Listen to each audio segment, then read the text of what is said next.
Ең көп мұқтаж ағза ол бүйрек болып келеді. Төрт адамның өмірін сақтап қалды. Қазақстан енді біздер төмен деңгейдеміз, бәрі жеткілікті. Тек қана донор жетіспеушілік.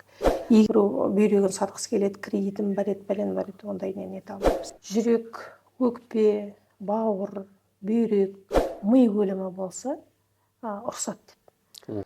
Армысыздар көрермендер, бүгін бізде қонақта республикалық трансплантация үйлестіру орталығы директорының орынбасары Назгүл Зашитқызымен сұхбаттасатын боламыз. Қош келдіңіз. Қазіргі таңда Қазақстанда 4000-нан астам адамдар тұр. Ағзаның трансплантациясына мұқтаж адамдар. Соның ішінде 103-104 бала болып келеді. Ең көп мұқтаж ағза ол бүйрек болып келеді. Неге бүйрек деп сұрайды? Себепті бүйректі диализ арқылы ұзартып, трансплантация орган келгенше ұзартып адамдардың өмірін ұстауға болады. Сол себепті бүйректер көптеу болып келеді. Мына жаңағы адам ағзасын саудалау деген бар ғой мәселе. Сол мәселе саудалау болғанда біздер мына трансплантация басталғаннан бастап дүниежүзілік денсаулық сақтау деп айтамыз ғой, соның 11 қағидасын алдық. Оның басты қағидасы сауда қатынас болмау керек трансплантация кезінде. Одан қалды Стамбул декларациясы, ол Түркия елдерінің арасындағы. Оны да қабылдадық. Онда да басты қағидасы сауда саттық болмау керек. Мәйіттік донор болсын, былай тірі адамнан тірі адамға трансплантация болсын, сауда жаңағы айтамыз ғой, бір ақша беріп, бір сый сияпат беруге ондай не қарастырылмайды. Оның үстіне жаңағыдай жеткізу қиын дейсіз ғой. Жеткізу қиын болғанда біздің еліміз үлкен. Жаңағы Европада міне бүгін қазір алды, бір сағаттан кейін уже адамға салды деген, олардың араларында енді кішкентай елдер ғой. Біздерде бір елден бір регионнан екінші регионға жеткізуді ұзын жолдың ұзындығына байланысты. Санавиацияны, медицинск авиацияны қосамыз, қай транспорт бәрі жеткілікті, енді жолдың ұзақтығы болады. Әрбір ағзаның өзінің сақтау мерзімі болады. Оны сақтайтын біздерде нелердің аппаратура, жаңағы сұйықтықтар бар, костадиол сияқты. Оның бәрі бар, дей тұрғанмен де кейде болады, жеткізілмей қалады қандай. Түсінікті. Соңғы кездері көпшілікке үлгі болған мына Шымкенттегі жағдай бар ғой. Сол жөнінде кішкене толығырақ айтып берсеңіз. Шымкентте болған жағдай ол 18 жасар бала авариядан қайтады. Авариядан қайтқанда больницаға түскеннен кейін, 1 суткадан кейін, 3 суткадан кейін ми өлімі табылады. Сосын туыстарына айтады, ата-анасы, мына баланың ми өлді, енді де ми өлімі ол өлгенмен бірдей. Биологиялық өлім дейміз ғой, сонымен теңестіреді. Сосын ата-анасына осылай жағдай несінен барып, осындай мұқтаж адамдар бар, рұқсат етсеңіз дегенде, ата-анасы бір үлкен бір кеңдік көрсетіп келісім берді. Келісім беріп 4 адамның өмірін сақтап қалды. Сосын ата-анасынан сұраймыз ғой, сіз қалай келісім бердіңіз, біз таңғалдық дегенде, олардың айтқаны бала жастай кетті. 18 енді тіпті дым көрмеді. Ең болмаса осындай жақсылығымен адамдардың ойында неде қалсын дедік деп. Содан әкімшілік бар, денсаулық сақтау министрі бар, бәрі сый сияпатын көрсетіп отырғанда жаңағыдай медаль беріп жатыр, грамота беріп жатыр, соның бәрін қойып, қазір ең болмаса баламыздан сондай естелік қалды деп мақтанмен айта аламыз деп сөйтеді. Ол жігіттен қандай ағзаларын ауыстырды? Жүрек, 2 бүйрек, бауыр алды. Түсінікті.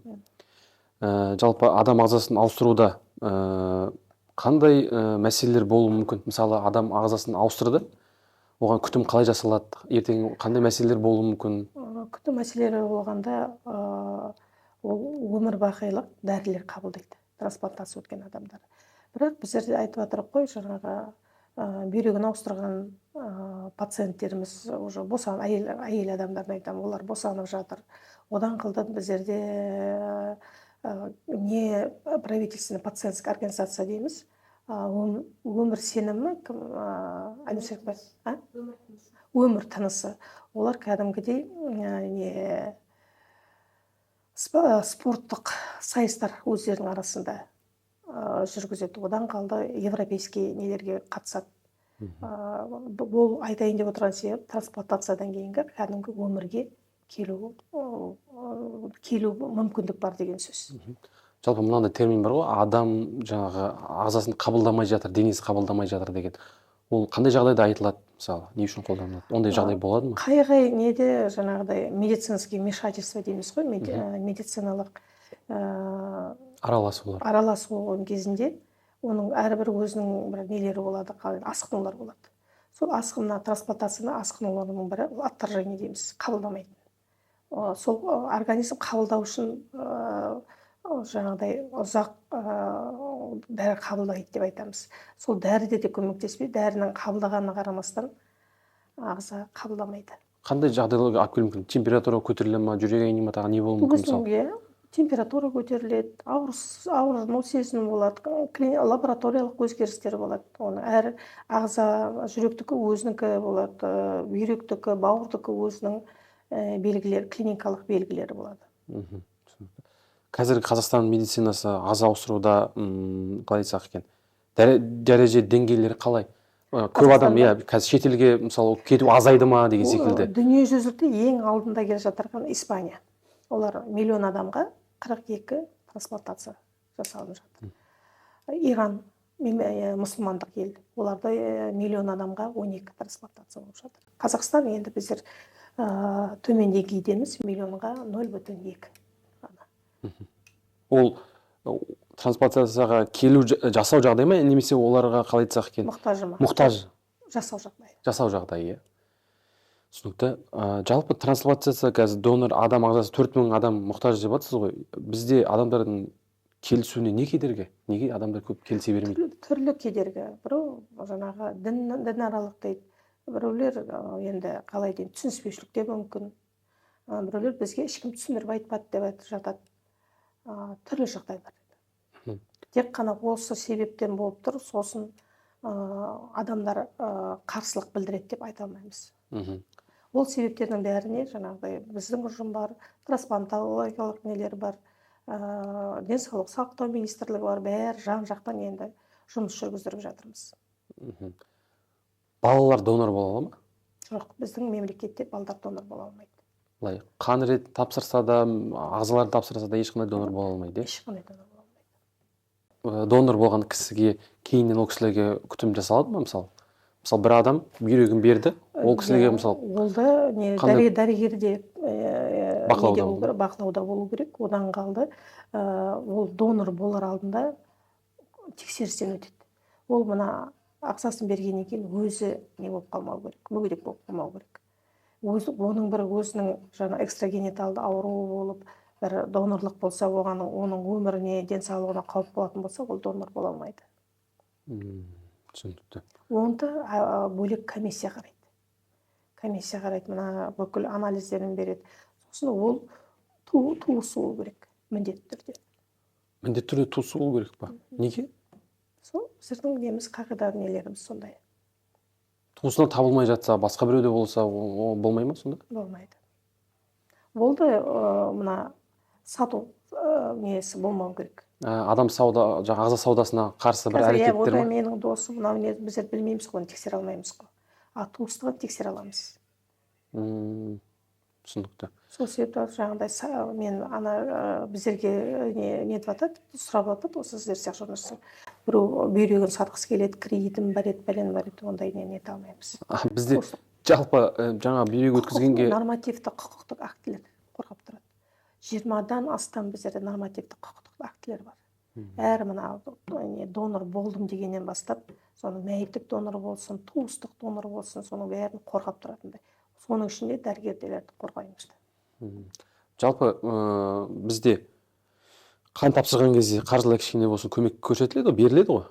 Ағзада бар ма? Ағзада жоқ. Ешқандай көмек? Ешқандай. Айтып отыр, мына дүниежүзілік денсаулық сақтаудың несі бойынша, Стамбулдық декларация бойынша ондай не жоқ. Мәйіттік болсын, жаңағы ағзалар бар ғой, ағзалар. Сол қандай ағзаларды Қазақстан операция жақсы жасайды? Жүрек, өкпе, бауыр, бүйрек. Қазір мына көздің қарашысы дейді ғой, роговицаны. Соны да бастап жатырмыз. Біреуден алып біреуге салуға, иә? Тек қана бүйрек туыстық донормен беріле алады. Қалған мына жүрек енді тек қана мәйіттік донор ғой, өкпе де тек қана мәйіттік.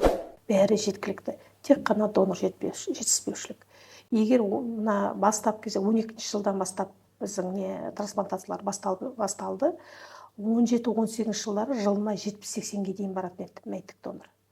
Одан кейін мына 18 жылдары Ақтөбеде жаңағы туыстар бір айқай шығарып, дәрігерлермен бір конфликт болып, онымен ол дәлелденген жоқ, дәрігерлердің құқық бұзған еш нәрсесі дәлелденген жоқ. Одан қалды сол себепті енді бір себепкер болып кодекс, денсаулық сақтау кодекс өзгерді.